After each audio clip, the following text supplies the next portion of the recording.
Well, this South by incident is raising questions again about whether or not alcohol has become too much a part of the Austin entertainment experience. Fox 7's Rudy Koski is live at the Long Center with more on that. Rudy.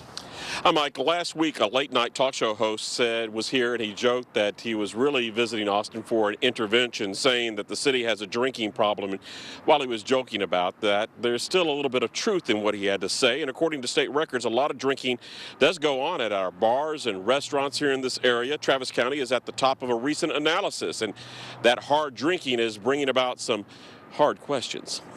Austin! St. Patty! Woo-hoo!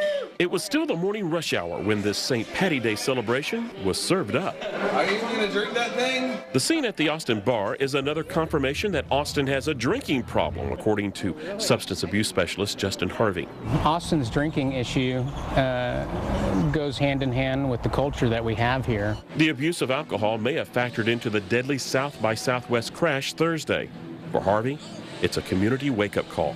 How do you contain it is really the question. With the expectation an alcoholic relationship will continue, Harvey offers 3 suggestions for future events and festivals in Austin. Buses should be parked outside of bars at night, offering free rides. Education programs for bartenders should be enhanced. And more non-alcoholic drinks should be offered during the events. The idea of building a sobriety center, offering treatment rather than incarceration, according to Harvey, is another idea that's worth discussing. If we're going to condone mass alcohol consumption, we can't handle it on such a punitive level. Some states use part of their alcohol sales tax to fund substance abuse programs. Texas doesn't do that. But it was recently estimated that adding an extra 25 cents to each drink could raise $2.2 billion. But getting state lawmakers to vote for and earmark a tax hike? Well, that would be no simple task. You could call it a long, hard look in the mirror.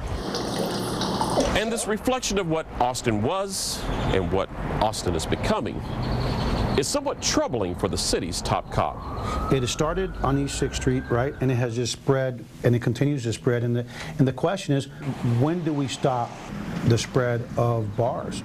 Chief Art Acevedo says with an overtime budget that's been cut by several $1 million, his department is already spread thin. We don't have the level of resources to continue to be able to safely police an ever-growing entertainment district, and we can't continue to draw resources from around the city to the core of the city. Something has to give at some point. Adding more police, according to Acevedo, is not the lone silver bullet. I think it's going to take, moving forward in this fastest-growing city, a multidisciplinary, multimodal approach to keeping people, giving them options to be able to transport themselves to and from these venues safely. But expanding the current public transportation network will require funding. And where that money will come from is the hard question facing this hard-drinking town. Okay, I know what you're thinking right now. You're saying, well, all right, well, we can earmark that alcohol sales tax money, and that will pay for all the things that we need to do, all that transportation stuff. Well, consider this. State lawmakers have tried to do that earmarking thing with some programs and some fees and things that they tack on to licenses. But you know what happens with that? That gets diverted into other things by state lawmakers. They're somewhat addicted to that. So that, unfortunately, is not the silver bullet either. It's going to be a long discussion for the community. Mike, back to you.